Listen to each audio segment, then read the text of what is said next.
Bismillahirrahmanirrahim. Assalamualaikum warahmatullahi wabarakatuh.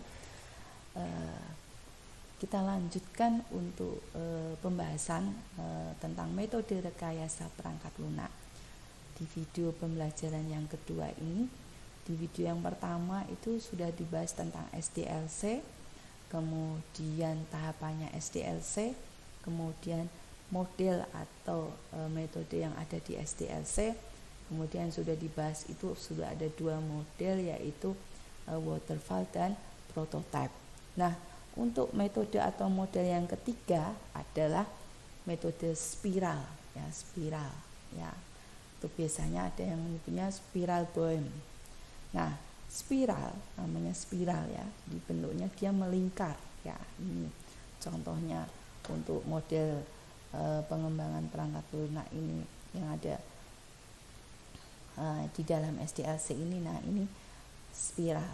Nah, apa sih spiral? Jadi model spiral ini itu mengadaptasi dua model perangkat lunak yang ada, yaitu model prototype sama model pengulangannya dia mengadopsi dari model waterfall. Nah, dengan pengendalian dan sistematikanya. Nah, jadi dia ini model spiral ini dia mengadopsi dari metode prototype dan waterfall. Nah, pengembangan dalam metode ini memadupadankan beberapa model umum tersebut untuk menghasilkan produk khusus atau untuk menjawab persoalan-persoalan tertentu selama proses pengerjaan proyek. Umumnya metode spiral diterapkan dalam pengembangan perangkat lunak berskala besar, ya, sekaligus membutuhkan sistem yang kompleks. Setiap prosesnya selalu disertai dengan analisis mendalam mengenai tingkat resiko dan keberhasilan pengembang. Nah, itu berkaitan dengan model spiral. Nah, gambarnya ini seperti obat nyamuk bakar, ya. Nah, kemudian tahapannya apa itu di spiral? Nah, tahapannya di spiral itu ada yang pertama customer communication. Jadi customer communication itu apa? Aktivitas yang dibutuhkan untuk membangun komunikasi yang efektif antara developer yang membuat program dengan user atau customer yang akan memakai program, terutama mengenai kebutuhan dari customer. Nah, setelah terjalin komunikasi, setelah mereka berkomunikasi antara developer dan user, maka tahap yang kedua yang dilakukan adalah planning, ya. Planning itu apa? Aktivitas perencanaan, ya. Jadi di sini itu untuk menentukan sumber daya, perkiraan waktu pengerjaan, atau informasi lainnya yang dibutuhkan untuk pengembangan softwarenya, ya. Kemudian apalagi hardwarenya, ya. Kemudian ingin programnya itu nanti seperti apa. Nah, setelah itu dirancang, kemudian nanti analisis risk, ya, aktivitas analisa resiko, ya, untuk menganalisis baik resiko secara teknikal. Jadi dianalisis itu kalau dibuatkan program seperti ini itu cocok apa tidak, efektif atau tidak, sudah maksimal atau belum, kemudian resikonya nanti seperti apa, kelebihan atau kelemahannya itu. Kemudian setelah itu tahap yang keempat ini adalah engineering, aktivitas yang dibutuhkan untuk membangun satu atau lebih representasi dari aplikasi secara teknikal. Nah, jadi engineering ini membangun satu aplikasi atau lebih. Jadi dia yang membuat contoh tadi aplikasi itu yang nanti akan direpresentasikan, itu akan diperlihatkan ini gambaran programnya nanti. Nah, tadi kan gabungan antara waterfall dan prototype, ya. Kemudian yang kelima, construction and release. Nah, di tahapan kelima ini aktivitasnya itu apa? Membuat software. Jadi membuat softwarenya, membuat programnya, kemudian diuji, testing, kemudian instalasi dan penyediaan user atau customer support seperti training penggunaan software serta dokumentasi seperti buku manual penggunaan software. Jadi setelah dites nanti diimplementasi sampai nanti di training sampai program itu bisa dipakai atau dijalankan. Kemudian yang keenam, langkah keenam adalah customer evaluasi ya. Nah, jadi aktivitas yang dibutuhkan ya di sini itu artinya apa yang tahap keenam. Jadi ini mendapatkan feedback atau umpan balik dari user atau customer berdasarkan pendapat mereka, evaluasi mereka selama tadi program itu coba dipakai, kemudian didampingi selama di training itu. Nah, programnya seperti apa? Kalau memang sudah sesuai ya fix, oke dipakai. Tapi kalau misalnya masih ada yang belum, ya berarti harus dilengkapi. Kalau misalnya sudah fix ya konstruksi dan rilis ya. Nah, ini kelebihan untuk model spiral itu setiap tahap pengerjaan dibuat prototip sehingga kekurangan dan apa yang diharapkan oleh klien dapat diperjelas dan juga dapat menjadi acuan untuk klien dalam mencari kekurangan kebutuhan. Karena sudah ada gambarannya itu klien lebih paham karena dia sudah lihat contoh programnya, jadi enak dia. Oh, bukan punya saya enggak seperti ini caranya ngitung gaji. Ada tambahannya, itemnya ini lebih banyak lagi. Nah, jadi itu kemudian lebih cocok model spiral ini lebih cocok untuk pengembangan sistem perangkat lunak yang berskala besar. Jadi yang bikin aplikasi-aplikasi yang kompleks atau besar. Kemudian dapat disesuaikan agar perangkat lunak bisa dipakai selama hidup perangkat lunak komputer. Jadi disesuaikan tuh aplikasinya atau perangkat lunak itu tuh kalau bisa itu untuk jangka waktu yang panjang sekali itu. Kemudian pengembangan dan pemakai dapat lebih mudah memahami karena tadi sudah ada interaksi. Nah, kenapa si pemakai bisa lebih paham? Karena dia tadi dilihatkan contoh program yang sudah bisa jalan tadi. Nah, jadi dia sudah ada gambarannya sehingga untuk mereview atau mengevaluasi dia lebih enak. Nah, kemudian menggunakan prototipe sebagai mekanisme pengurangan risiko pada setiap keadaan di dalam evolusi produk. Nah, karena adanya prototipe tadi, makanya kliennya ini bisa lebih mudah memahami sehingga kalau misalnya kayak waterfall kan programnya belum jalan. Kadang itu walaupun sudah berkomunikasi, tapi mungkin bisa miskomunikasi. Si klien itu mintanya modelnya seperti B. Nah, si programmer atau yang membuat program itu dipikirnya programnya seperti C. Nah, itu. Tapi kalau ada gambaran atau programnya sudah ada jalan kan enak. Nah, kemudian tetap mengikuti langkah-langkah dalam siklus kehidupan klasik dan memasukkannya ke dalam kerangka kerja iteratif. Jadi tetap ada tahapannya, siklusnya tadi ada analisis, kemudian desain, kemudian pengujian, implementasi, pemeliharaan. Kemudian ini kelebihan yang terakhir membutuhkan pertimbangan langsung terhadap risiko teknis sehingga pengurangan risiko sebelum menjadi permasalahan yang lebih serius. Jadi karena sudah ada contohnya tuh enak. Jadi langsung bisa direview. Nah, oh ini. Nah, jadi artinya langsung bisa direview, jadi langsung bisa dikerjakan, ditambahin atau dibetulkan. Nah, kalau kekurangannya metode spiral itu banyak konsumen atau klien tidak percaya bahwa Pendekatan secara evolusioner ini dapat dikontrol oleh kedua pihak. Model spiral mempunyai resiko yang harus dipertimbangkan ulang oleh konsumer dan developernya, ya. Jadi kadang itu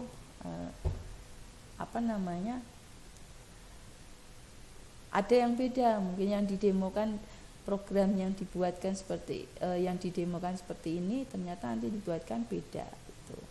Kemudian memerlukan tenaga ahli untuk memperkirakan resiko dan harus mengandalkan supaya sukses. Belum terbukti apakah metode ini cukup efisien karena usianya terlalu relatif baru. Jadi ini model yang baru ya, karena dia gabungan dari prototipe sama waterfall. Terus memerlukan penaksiran resiko yang masuk akal dan akan menjadi masalah yang serius jika resiko mayor tidak ditemukan dan diatur. Butuh waktu lama untuk menerapkan paradigma ini menuju kepastian yang absolut. Nah, kemudian model yang selanjutnya adalah RAD. Nah, ini ada RAD. RAD itu apa? Rapid Application Development. Ya, dia itu merupakan salah satu model dalam pembuatan RPL, ya. Dia menggunakan pendekatan iteratif atau berulang dan inkremental atau berkembang sedikit demi sedikit secara teratur. Nah, tetapi lebih menekankan pada tenggat waktu dan efisiensi biaya yang sesuai dengan kebutuhan. Jadi ya bisa dibikin lebih cepat kalau memang estimasi waktunya memang sedikit, kemudian simple atau sesuai dengan kebutuhan biayanya. Terus pengembangan perangkat lunak dengan RAD ini dianggap lebih singkat. Karena apa? Semua pihak, baik pelanggan maupun pengembang, terus terlibat secara aktif dalam setiap proses sehingga hasilnya dapat tercapai. Kemudian tahapan kerja pada RAD ini juga lebih sedikit. Alur kerjanya hanya dibagi menjadi 3 tahap yang semuanya padat. Identifikasi tujuan yang langsung diiringi dengan komunikasi dan perancangan, di mana seluruh pihak terlibat aktif dalam setiap rumusannya. Nah, prosesnya ini menjadi tahap awal dari metode RAD. Nah, ini gambarannya, ya. Jadi tahap-tahapannya. Nah, jadi ada analisis and quick design. Nah, RAD-nya itu ada demo set, kemudian refine, build, baru kemudian setelah itu testing, baru implementasi, ya. Atau ini analisis, kemudian di sini quote and approve, terus make up, ya, kemudian create, kemudian ini stage and test, kemudian release. Nah, itu ya. Jadi metode atau model-model yang di dalam SDLC itu memang isiannya ya pasti tidak jauh beda dengan tahapan yang siklus di SDLC itu. Ya, ada analisis, ada desain, ada implementasi, testing, terus kemudian maintenance. Cuman tiap metode mungkin ada yang lebih diringkas. Jadi analisis sekalian desain, kemudian implementasi sekalian testing. Nah, seperti itu, ya. Kemudian nah ini juga ada nih, ya. RAD juga. Kemudian tahapannya dalam RAD ini. Nah, tadi kan ada disebut 3. Requirement planning, design workshop, dan implementasi. Nah, di dalam requirement planning itu mengidentifikasi kebutuhan informasi dan masalah yang dihadapi untuk menentukan tujuan, batasan sistem, kendala, dan juga alternatif pemecahan masalah. Analisis digunakan untuk mengetahui perilaku sistem dan juga untuk mengetahui aktivitas apa saja yang ada dalam sistem tersebut. Jadi ini requirement dan analis jadi satu. Kemudian desain workshop ini mengidentifikasi solusi alternatif dan memilih solusi yang terbaik. Kemudian membuat desain proses bisnis dan desain programnya untuk data-data yang telah didapatkan dan dimodelkan dalam arsitektur sistem informasi. Tool yang digunakan dalam pemodelan sistem biasanya menggunakan UML ya, atau Unified Modeling Language. Nah, ini desainnya sendiri, kemudian implementasinya ini membuat program dengan coding ya di sini, kemudian sekalian nanti diuji dan dioperasikan. Nah, jadi dia hanya tahapannya singkat aja, tapi sebenarnya walaupun singkat isinya itu ada yang gabung. Requirement planning ini isinya itu requirement dan analisis. Kemudian desain itu yang desain, implementasi itu pembuatan tadi, coding, pengujian testing, sama sekalian developer atau penggunaan. Nah, kemudian kelebihan metode RED ini berguna untuk proyek tempat persyaratan penuhnya tidak pasti dan tidak tepat, mendorong pengguna aktif dan partisipasi manajemen, berkebalikan dengan reaksi pasif pada model-model sistem yang tidak bekerja.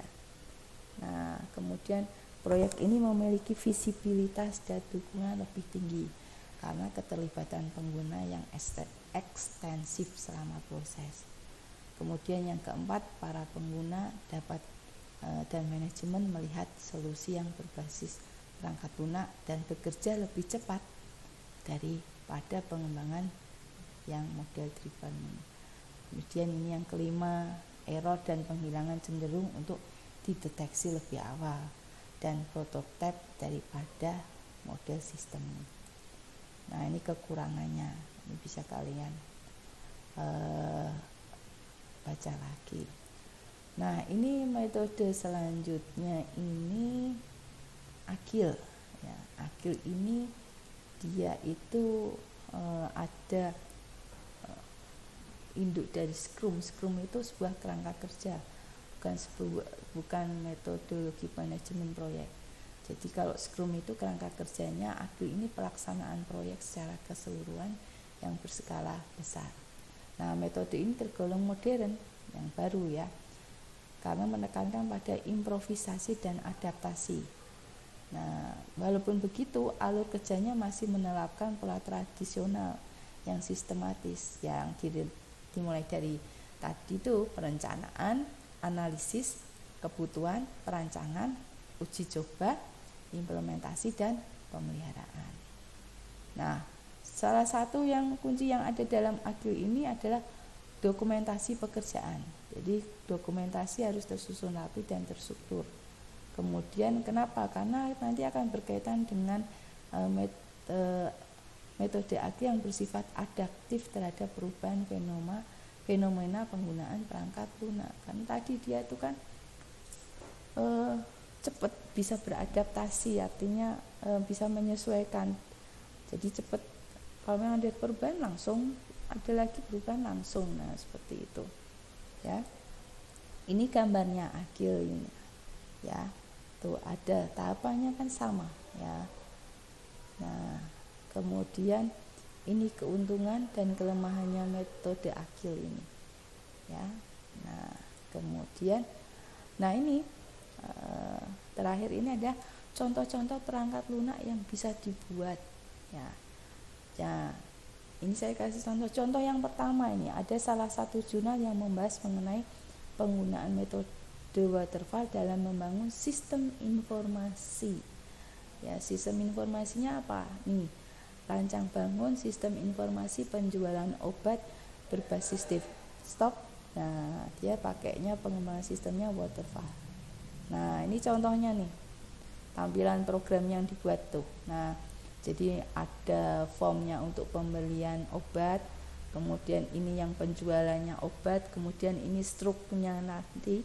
Nah, jadi kalian nanti akan membuat programnya itu seperti ini loh, bukan yang di algoritma pemrograman 1, 2 atau pemrograman web yang masih pemrograman web 1 itu. Nah, jadi ini nanti program yang kamu buat itu, inputannya tuh tidak hanya satu, inputannya banyak, terus ada prosesnya, dan datanya ini disimpan. Jadi nanti kalau mau dipanggil lagi tuh akan nampil, ya.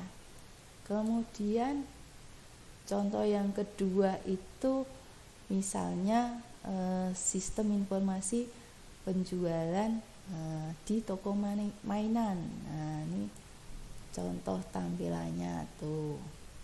Ini ada menu utamanya, kemudian ada loginnya, kemudian ini ada barang masuknya, terus kemudian ini laporan barang masuk. Nah, berapa? Ini belum lengkap loh, masih banyak lagi, ini baru 4. Nah, 4 ini semuanya harus kamu bikin ini, coding. Nah, tidak hanya 1 nih, 1, 2, 3, 4 masih ada lagi nih. Masternya apa aja nanti, transaksinya apa aja, nah laporannya apa aja. Nah, ya, inilah aplikasi. Atau ini untuk penjualan furniture berbasis web. Nah, kamu nanti bisa bikin aplikasi seperti ini juga nih, yang bisa kalian lihat di e-commerce, di online itu, Tokopedia, Shopee atau yang lainnya. Nah ini seperti ini. Nah, inilah nanti yang, atau nanti kalian bisa membuat yang sistem informasi geografis, memetakan, menandai peta-peta seperti ini. Nah, ditandai ini. Jadi lokasi SMP Padin sebelah mana ini? Nah, ada ditandai. Ya. Nah, ini referensi yang bisa kalian lihat berkaitan software engineering, dan Bu Sri sudah sampaikan dari awal bahwa ini kita materinya memang banyak teori, ya, full bahkan teori. Maka kamu bisa searching sendiri, materinya tuh banyak ditemui di internet, entah itu dalam bentuk e-book atau kamu jurnal-jurnal penelitian orang, bisa kalian baca, tidak hanya dari Bu Sri yang Bu Sri paparkan. Kalau ingin lebih tahu dalam tentang satu model itu, kamu boleh baca, cari di referensi di internet, ya. Nah, inilah program-program nanti yang harus bisa kalian buat. Nah, ini baru tampilannya ya, belum codingnya. Nih, dasik, ini ada penjualan furniture, mainan, kemudian penjualan obat. Ini yang harus kalian buat. Nah, dengan kompleksnya program yang seperti ini, dengan tampilannya yang banyak, hitungannya banyak, dan tampilannya juga yang cantik-cantik seperti ini, itu tidak mudah dilakukan, ya.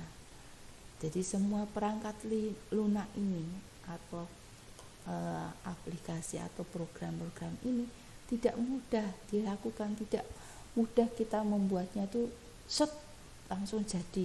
Nah, maka untuk bisa membuat program yang seperti ini, ya, nah perlu suatu langkah yang matang. Nah, itulah fungsinya model-model yang ada di dalam SDLC. Sehingga dari tahapan itulah, kalau kamu bisa menganalisa, identifikasi kebutuhannya dulu, kamu analisa apa yang diperlukan, apa yang jadi permasalahan di situ, kemudian kamu desainkan. Saat desainkan baru dibuatkannya, maka akan tampillah program-program yang bagus seperti ini. Nah, inilah yang nanti harus kalian bisa buat. Produk akhirnya kalian sebagai mahasiswa teknik informatika atau jurusan komputer adalah bisa membuat aplikasi-aplikasi seperti berikut ini, ya. Nah, itu penyampaian saya berkaitan dengan mata kuliah rekayasa perangkat lunak, subbab tentang metode yang ada dalam pengembangan perangkat lunak. Silahkan berikan komentar di kolom di bawah setelah video ini. Kemudian jika ada pertanyaan boleh di share di grup WA atau di kolom komentar yang ada. Nah, itu yang bisa saya sampaikan. Mohon maaf jika ada kekurangan, dan terima kasih sudah melihat video ini. Semoga memberikan pengetahuan dan bermanfaat untuk kalian semua. Wassalamualaikum warahmatullahi wabarakatuh.